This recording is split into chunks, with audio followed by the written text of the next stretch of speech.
I think at this point I am the king of the hashtag MeToo movement. I've made so many videos about them now, but in all seriousness, with the potential audience and reach that I have, I think it's important to share as many of these videos with these great speakers as possible.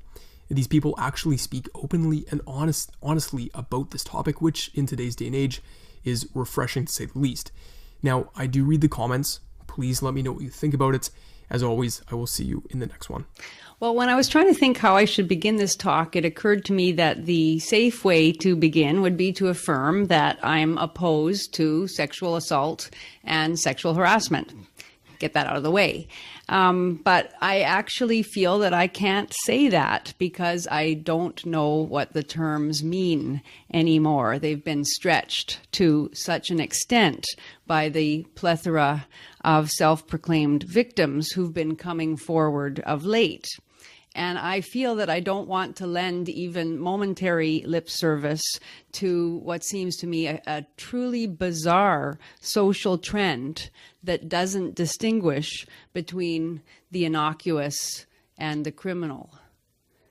And I especially don't want to lend support to a movement symbolized for me in the Me Too hashtag, but it's been going on for much longer, for years now, that operates on the assumption that a man is likely guilty if a woman says that he is.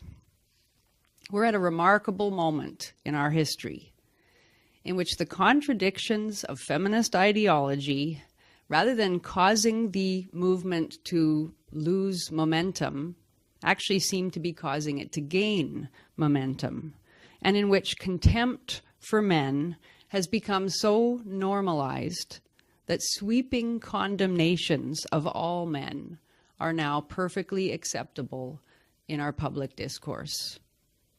The contradiction in feminist ideology that I'm thinking of that's most striking is the assertion that women are fully as capable as men to exercise their talents in the public sphere, and that anyone who says otherwise is exhibiting the rankest bigotry and the most vile misogyny.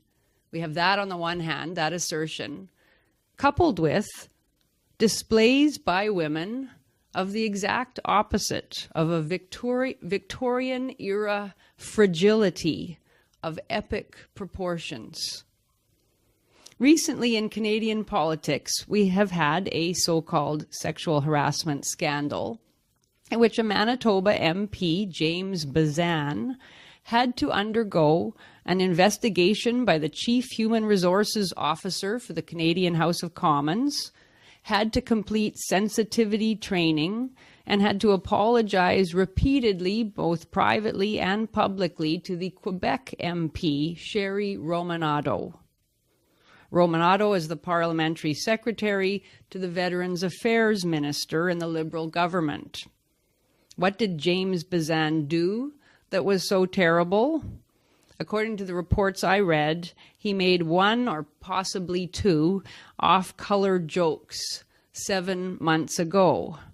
At a May 2nd fundraiser for Canadian veterans and first responders that both Bazan and Romanado attended, the two MPs were posing for a picture with a third person, and Bazan joked inappropriately, "This isn't my idea of a threesome." According to Romanado, he may also have said something else about making a sandwich with someone in the middle, but I don't know whether that was sexual in any way.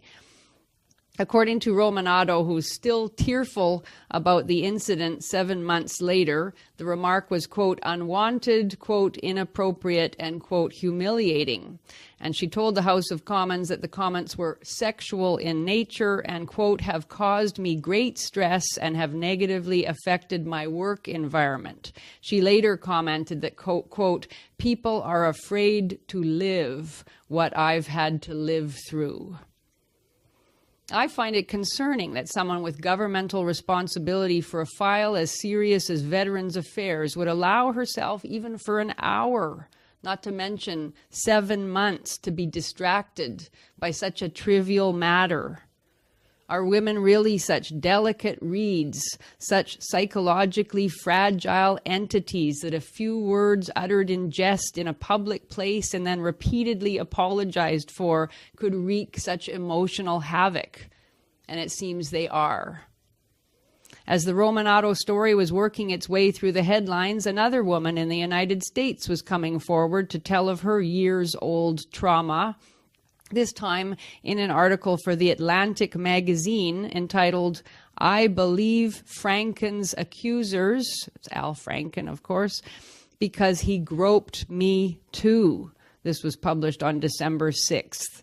The author, Tina Dupuis, described how in 2009, at Barack Obama's presidential inauguration, she asked Democratic Senator Al Franken if she could have her picture taken with him.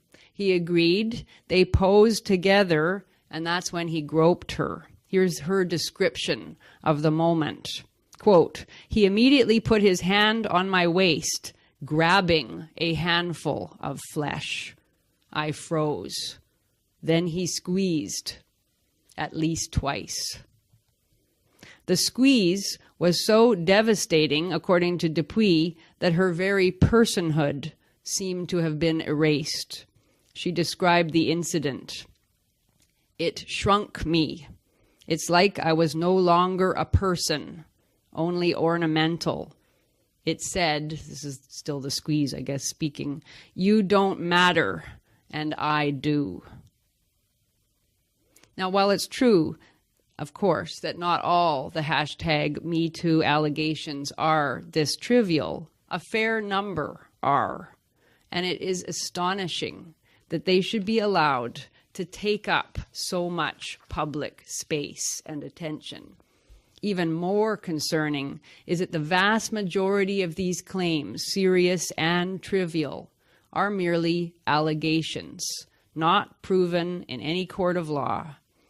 And this crucial fact seems easily forgotten at times of public reckoning, such as we're currently experiencing, when every day seems to bring fresh denunciations, more women coming forward, more men publicly called out, more affirmations of outrage, more abject apologies by men and promises to do better, and even more determined declarations that something is going to be done about it.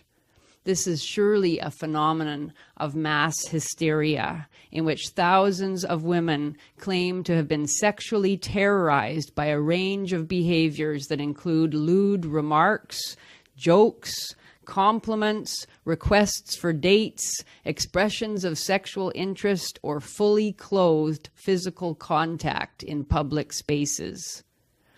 Even more startling is the number of people, men and women both, perfectly willing to punish accused men on a woman's say-so, even if it means sacrificing all the safeguards of a decent society, including the presumption of innocence, commitment to due process, the rule of law, and so on.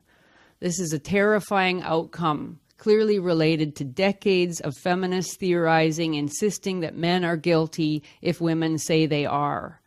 On that basis, presumably, it is right to publicly shame men, to publish their names, to socially isolate them, to call them monsters, to drum them out of an industry, to pressure businesses to fire them, to circulate their names on databases of bad men, to publicize in detail allegations that haven't been investigated by police or prosecuted in a court of law, to create extrajudicial tribunals, to hear charges against them and to determine actions to be taken, and so on. An article in Vox magazine, this is just one example, by someone named Alex Press, stated it very well in the article's title. It's time to weaponize the whisper network. It sounds pretty scary, but the author was fully in favor. She wants mechanisms in place to encourage even more women to speak out publicly and to guarantee that, quote, the accused, not the accuser, will suffer when a case goes public. Only a woman confident that she will never be among the accused could be so enthusiastic about equating guilt with a public claim. This author also wanted to create, quote, a more formal body that compiles allegations, verifies their validity, and acts on that information. There's no recognition in the article of how difficult it is to verify allegations. It's taken centuries of jurisprudence to refine our procedures for that kind of verification. And still, innocent people, mostly innocent men, are regularly convicted and punished. No matter, this author wants some kind of community body to attempt to do just that, more expeditiously, one imagines, and with more overt protections for the female victim than our court system currently offers. There are many countries in the world where community justice is still a primary mode of dealing with a range of perceived offenses or social problems, where accused persons are surrounded in the street, denounced, heckled, even beaten and killed. No one is seriously recommending yet, I don't think, physical violence in cases of male sexual predation of women. But we are talking quite openly and with few reservations about the character assassination of accused men, about making it impossible for accused individuals to pursue their livelihoods or maintain their reputations, all while the pillars of our community stand by and applaud the angry mob. We can pretend it's a higher form of justice, but it's the same old brutal scapegoating mechanism our ancestors sought to abolish.